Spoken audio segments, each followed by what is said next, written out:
My Beat, from Times Square to Columbus Circle, the gaudiest, the most violent, the lonesomest mile in the world. Broadway Is My Beat, with Larry Thor as Detective Danny Clover.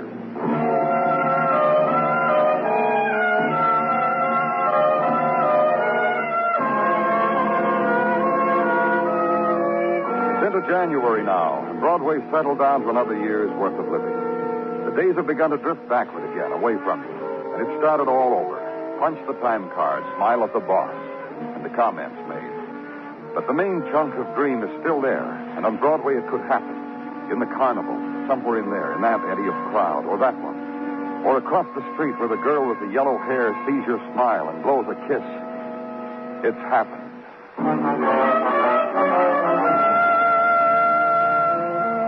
But no dreams where I was. Long ago dreams resolved into hands full of crumbling plaster and thrown away. This place, empty tenement, abandoned, seen now for two men at very early morning time. Me. You're not going to take me, Copper? And murder suspects. I didn't do anything, Copper. Come on down from there. We'll talk it over. I'm coming up after you. I got a gun. I'm going to use it, Copper.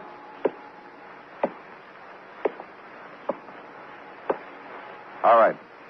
Wherever you are, just listen for a moment. Slide your gun toward me on the floor. When you do that, I'll turn on this flash. Then walk toward me with your hands up. After that, I'll listen to what you... chance, Copper. You should have listened first.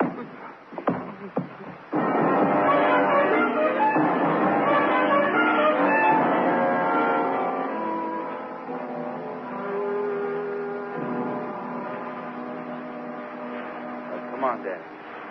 Come on. Oh. Yeah, we'll try another one, Danny. Yeah, that one should do it. All right, can you sit up? Hey, come on, I'll help you. I'm okay, Muggavan. Oh, look, it's my day for helping. Let me help you. No. You don't have to be a hero. You don't have to stand up. Leave me alone, will you? You get away? You sure did. Brings your batting average down a little, Danny. Real funny. Well, don't let it worry you. We'll get him. I'm not worried. Everything is just... There's an all-points bulletin out on him, Danny. We'll get him. Won't take long. Make you feel better? Yeah, real fine. The lady recognized him when he came out of the alley with a gun as the neighborhood drunk, neighbor Herb Lennon. Description, everything. I should have had him, Muggavan. 10 minutes after he shot that man in the alley, I had him cornered in here and lost him. Oh, forget it. Come on, I'll take you back to headquarters.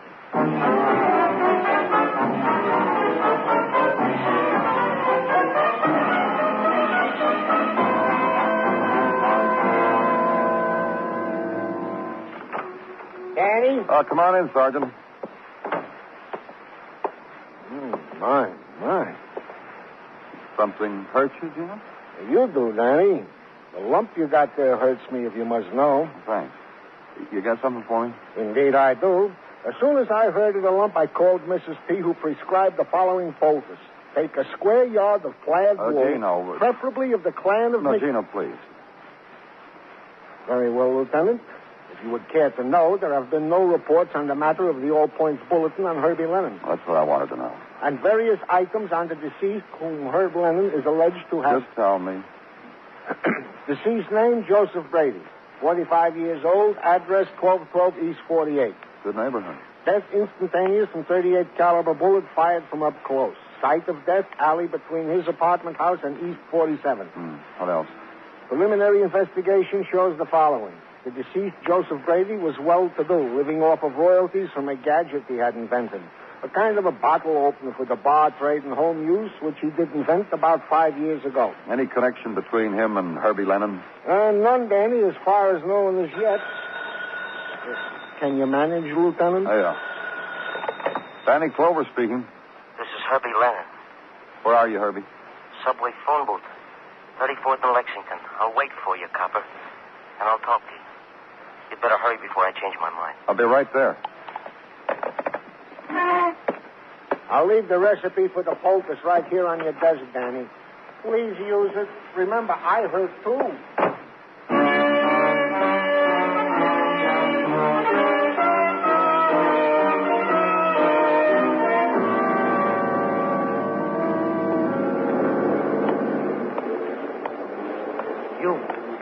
You missed it. You're looking. Herb Lennon? In the flesh. Come on, Herb. Yeah. Come on, Herb. Let's get out of here, Herb. It hurt, mister? It hurt when I brained you? Yeah, it hurt. Hey, you passed out. Uh-huh. The same like me. It gets too big to handle, I pass out. You gonna listen to me? What? You'll listen, maybe, but you won't believe me. Tell me. I know you're not gonna believe me. Tell you anyhow. I'm sorry. I'm sorry I tapped you on your skull. It wasn't right. I shouldn't have done that. I'll be upstairs, Herb. Wait, will you? For what? I don't know. Just wait a minute, huh? All right. Well, Herb? I'm a drunk. But you can tell that, can't you? Come on. No, wait. I'm a drunk. Some things about my type drunk, maybe you don't know. Upstairs, Herb. I told you wait. Didn't I tell you wait? You gotta understand the kind of drunk I am. Neighborhood drunk. Gutter drunk. Saturday to Monday drunk. If I'm lucky, sometimes in between. And I do things. Like you did last night, Herb. Kill and run. I do things. I black out, and people tell me after how I do things. It gets big screams in the neighborhood, the things I do. Only sometimes what? Sometimes, right in the middle, I'm doing something I don't know what. I come to, and I say to myself, what are you doing here, Herb? Who is this you're with? And another thing, who are you, Herb? The questions I ask myself. Like last night, huh? Yeah, just like last night. That was one of those sometimes. Sometimes when I come to and there was a gun in my hand and this guy dead by my feet. A guy out of nowhere. Joe Brady, the man you shot. A guy out of nowhere dead at your feet. And a thing like that closes in on you, you know? You get the meanies and you run. Something gets in the way like you did. Come on, Herb. Let's go book you for murder. You didn't understand a word I said, did you, mister? You didn't understand. I'm just a drunk. No killer. All those things people scream laughing over what I did. Not once was it I hurt somebody. I don't hurt nobody. I got enough of my own to last me 1 billion years, so why go looking to hurt somebody? Kill somebody? I'm a nothing drunk. I did that, mister?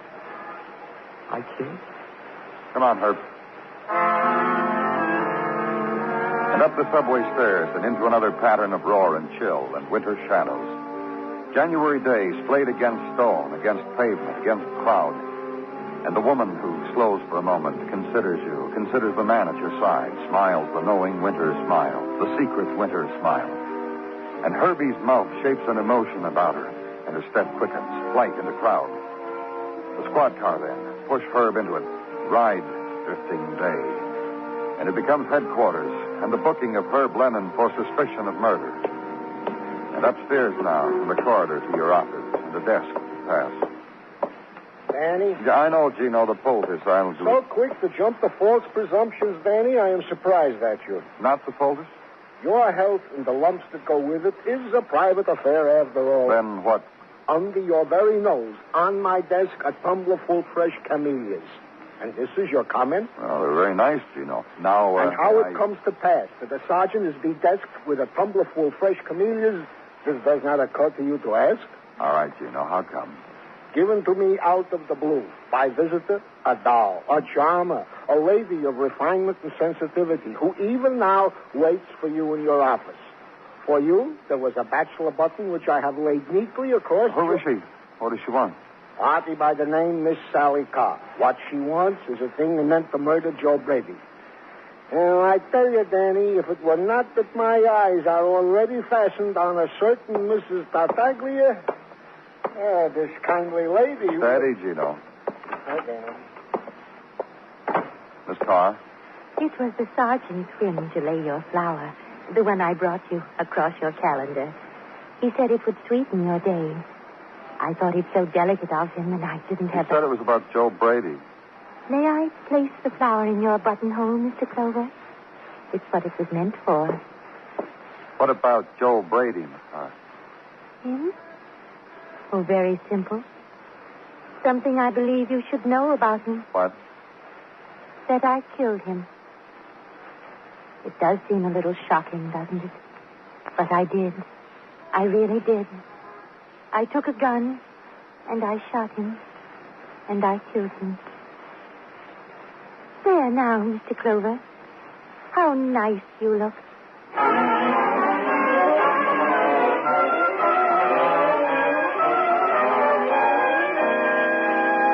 You are listening to Broadway Is My Beat, written by Morton Fine and David Friedkin, and starring Larry Thor as Detective Danny Clover.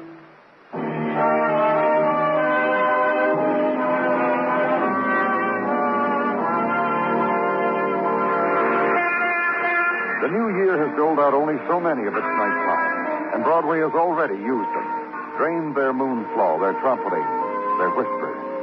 The long night times, quick surge, quick ebb of night times, and a new one coming up. And take your place in line, wait for the new falling of darkness, greet the change of price. And it will come like other Broadway darknesses, explosion, laughter, shock. In the corridor where now walks solitude, wait. At edge of neon dream, wait. Soon there is night.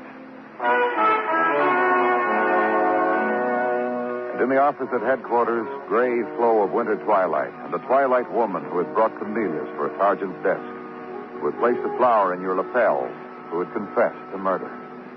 Such a restful time. Such a lovely time. What? The close of day, Mr. Clover. When there's stillness and so much that's beautiful. And so many sweet thoughts crowding in to be heard. Miss Carr. And the planning of kindnesses. Such a delicious, wonderful time of day. Though I must confess... I know, but you killed. Oh, that... No, my other confession. That I hate darkness. I'm afraid of it. It's silly, I know, but I'm no longer a young girl, Mr. Clover. 45, to be precise.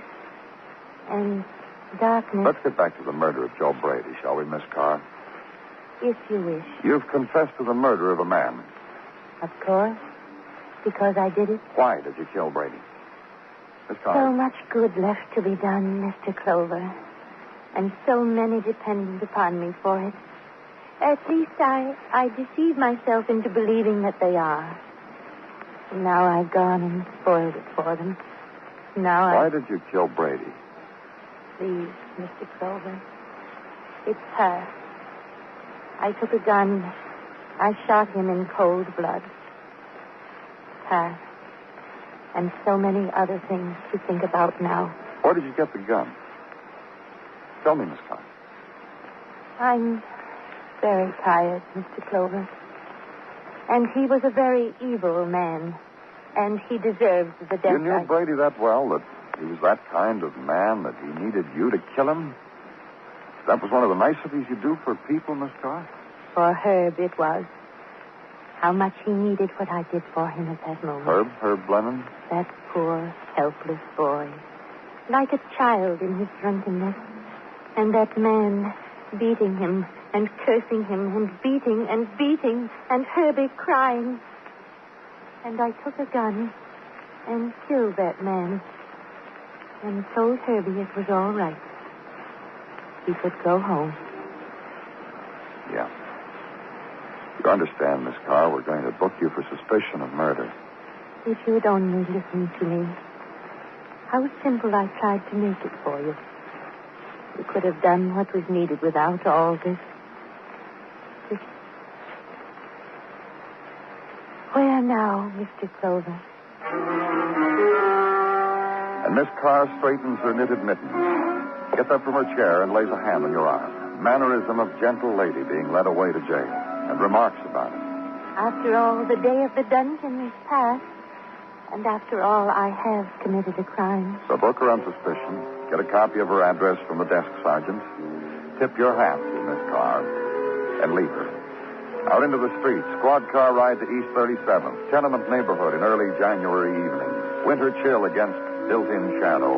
Yellow pools of light from windows as if spilled from a broken bottle and swept thin. The walkers are solitary and wear their loneliness as tightly around them as their zippered leather jackets. So punch doorbells and ask questions of Miss Carr's neighbors. and get answers like the answers Mrs. Taylor gives you. I don't know what you're talking about. All I want to know is whether you think Miss Carr could have killed a man. You're crazy. Look, Mrs. Taylor, she confessed to doing it. You're out of your mind. Suppose you just tell me a little bit about Miss Carr. With the greatest of pleasure, mister. Because Sally Carr is a blessing to all of us. You know what this neighborhood is. I don't have to tell you. Where kids grow up, so you police can assign them numbers. So you can... Just tell me about Miss Carr. Someone around here gets sick. Sally Carr's nurse, doctor, and file. Organizes things so everyone will have something for Christmas. Organizes things so we women can have our babies in hospitals. Oh. Now tell me something about Herbie Lemon. I'm glad you asked. Because now you know what kind of woman Sally is.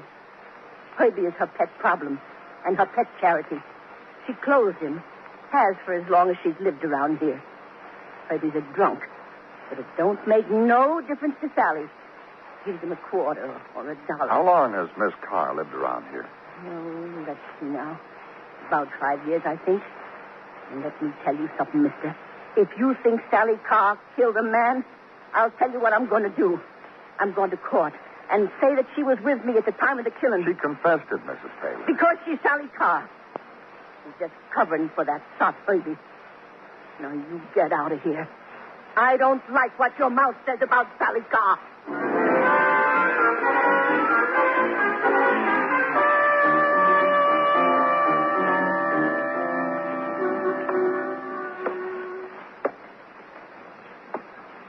Danny? Hey, I'm talking to you, Danny. So what do you want, Muggavan? Why don't you take a rest, let me walk around the office for a while? Forget it. Forget it, he says. Look, I had as much grief as you did today. I talked to some of our neighbors, too. 37th Street formed a block committee and came down in protest. Oh? Yeah. 3 of them said they were going to take the stand and swear Sally Carr was with them at the time. Yeah, I know. Right now, she's got her whole cell block singing spirituals in 4-part harmony. Do you think she killed anybody, Danny? What do you think?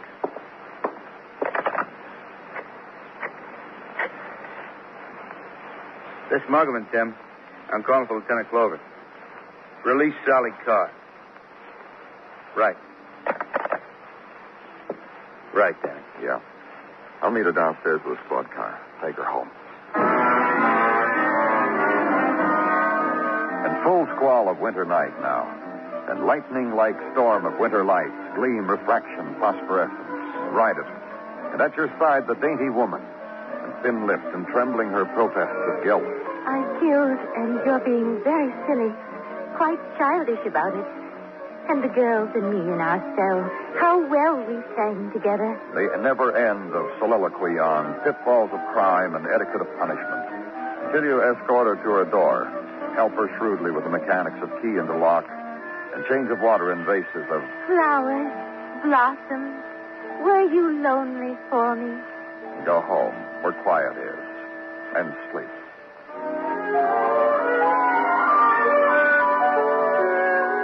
And morning at headquarters, morning in your office is a man from Brooklyn, man with identity. Stan Clamley. Clamley, got it, fella? What can I do for you, Mr. Clamley? A deal. You talk deal, mister? What deal, Mr. Clamley? Last night in the paper in front of the handicappers, I noticed picture. Certain lady you held for murder, then released. What about her? What about her is pleased to convey to me her home address. As if she is whom I think she is. This lady owes me for a plate glass window to my restaurant, to which she threw my blue plate special of that year. What? Also for the fixtures, which she and her boyfriend broke in at toothpicks at the time. My counselor will be very obliged to you, and will extend to you the courtesy a percentage that I take from the lawsuit. My deal. The woman you're talking about, Sally Carr, is... Sally Carr, she said. 6 years to yesterday. The time of the broken glass, etc., in my restaurant. Known to me as Hazel Thomas, the lady boogeyman of the neighborhood. 6 years now, my lawyer and... Now, hold it a minute, huh, Mr. Clamley?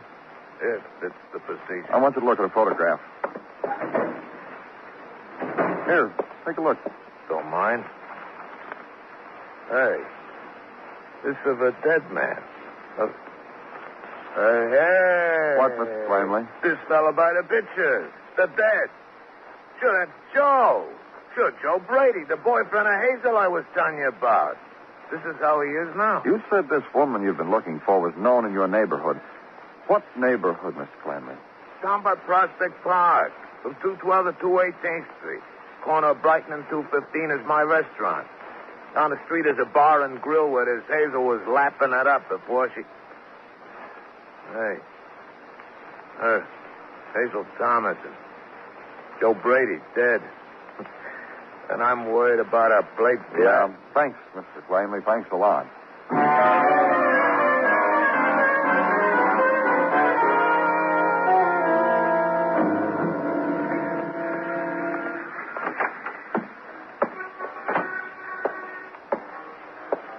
What are you drinking, friend? Police.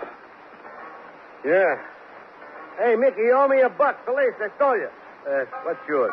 Why don't you look at a couple of pictures? We're trying to find out. Yeah, you're casing the neighborhood and asking. I know the routine. Let me see them. Here. Hazel Thomas and Joe Brady. You're sure? You showed me and I told you. What do you want me to do? Put carrots in your ears and hang on to them and say, please believe me? Hazel Thomas and Joe Brady, friend. They used to live around here, didn't they? Yes. Tell me about them. Love. Oh? Yeah, when Hazel wasn't chasing Joe around the block with a meat axe, they were covering love on the table over my last boot over there. Go look at it. Notches all around the edge of the table. Then Joe got rich, huh? Yeah, he invented that thing over there in the ginger ale bottle. Dollar item weighed 39 cents. Joe, give me one free. Then what? Then what? Well, what happened to Joe after he got rich? He bid Hazel fond farewell and left Brooklyn with 2 black eyes and a snaggled tooth. Never come back. Now tell me something about Hazel. The meanest drunk I ever seen in my life. Probably the worst dame that ever lived. Tell me. Man, that's all. Look, like a bum come in and ask her to buy a beer. She'd buy it, wait for the foam to settle, hand it to the bum, and spill it all over him. And then she'd get down on the floor and laugh and kick the floor. She'd laugh so hard. Then, like you'd be reading a newspaper. Now, you don't see it, see? She'd light the paper and get down on the floor again and bang with her heels. That's it, huh? Oh, me, like I said, like to hurt people. Little hurt. The worst, no good, horrible dame you ever saw. That was Hazel.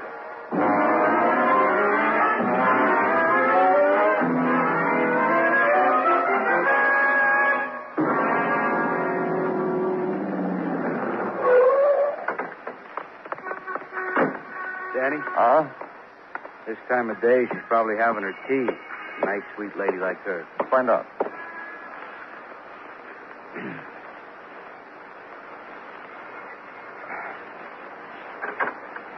Why, Mr. Clover, what a pleasant surprise. And this gentleman must be a friend of yours. May I present Detective Muggavan?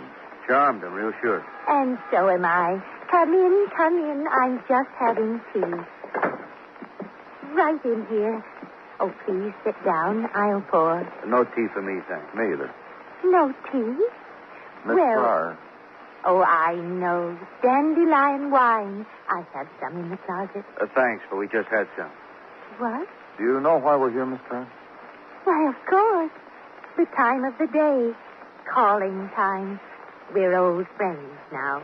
Guess again. Should I, Mr. Clover? Yeah. Well, let's see now. I'll give you a hint. Try murder. Oh, you've come to take me back. That's right. I told you all along. Well, you just wait and I'll pack a few things. Well, let's just talk for a little while. How nice. And what the lieutenant wants to tell you is that you're not going to stand trial on the basis of your confession. Why, whatever do you mean? Well, if you'd stand trial on that basis, you'd get off. First of all, no jury would believe a sweet lady like you could kill a man. No motive. Secondly, all your neighbors, character witnesses. Some of them will even furnish you with an alibi. If you love people, they'll love you back. Just pay attention. The jury would say Sally Carr was covering for Herbie. Acquit Sally Carr. Sally Carr could never stand trial again for the murder of Joe Brady. The way you planned it, Hazel. Hazel? That's right. There's no Sally Carr. Your confession wouldn't even be legal. Your name is Hazel Thomas. Why, what are you talking about? We've talked to a lot of people, Hazel, including people from Brooklyn. Yeah, you really left your mark on Brooklyn, Hazel. Matter of fact, if you'd paid a man for the plate glass window you kicked out, maybe we'd never have caught up with you. Fellas, Uh-huh. why don't you give an old party an even chance? Like what? Give me a running start for that meat axe I got in the kitchen. A laugher, huh? I'll show you. Let go of him. Let go. Take it easy, here. You leave me alone with that slob for 2 more minutes. That scratch on his face will end at his toes. Give me a handkerchief, will you, Dan? Here. Hazel, Yeah, you killed Brady because he ran out on you, huh? sure. Makes a gadget. He goes crazy. After all the times we had together. You don't know the times we had together. I heard. You can believe it, too. So you tracked him down and moved close by. Changed your name and your personality, too. Nurtured a drunk named Herbie. A drunk who blacked out. So when you finally got your old boyfriend in an alley and shot him, you could stick the gun in Herbie's hand. It took 5 years. But I paid off Brady. Ready, Hazel? You aren't going to let me race you to the meat axe, huh?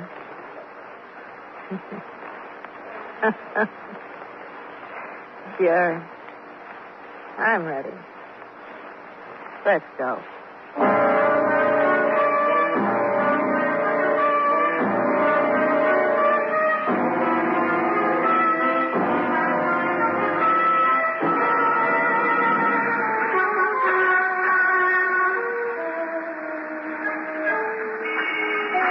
Broadway's sleeping now. The furious avenue of the night is still. It stretches out in front of you, without beginning, without end. The dumping grounds of refuse and ashes and leftovers. The neon words are turned off. But look there, where the sidewalk meets the street. It's your name, written on water.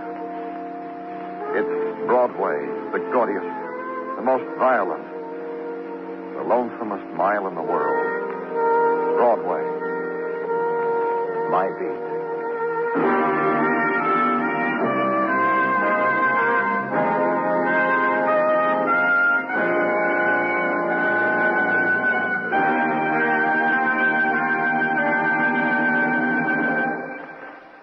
Broadway's My Beat stars Larry Thor as Detective Danny Clover, with Charles Calvert as Tartaglia and Jack Kruschen as Muggavan. The program is produced and directed by Elliott Lewis, with musical score composed and conducted by Alexander Courage. In tonight's story, Paula Winslow was heard as Hazel. Featured in the cast were Martha Wentworth, Sidney Miller, Benny Rubin, and Paul Frees. Bill Anders speaking.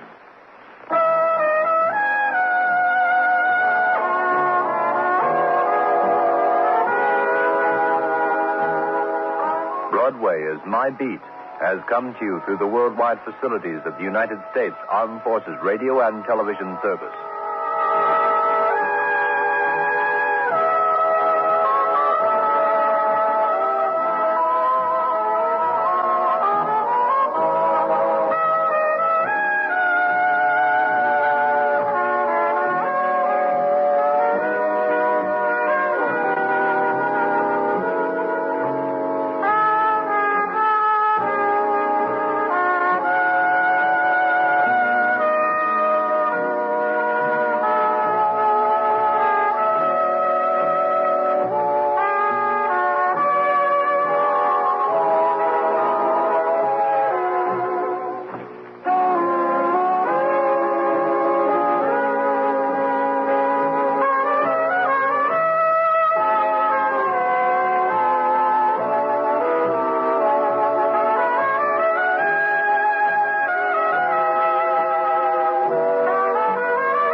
For the past 55 minutes, you've been listening to the best in radio drama with Theater 5 and Broadway Is My Beat. Join us again Monday night at the same time, 9:05, when FEN will present Dragnet and X-1.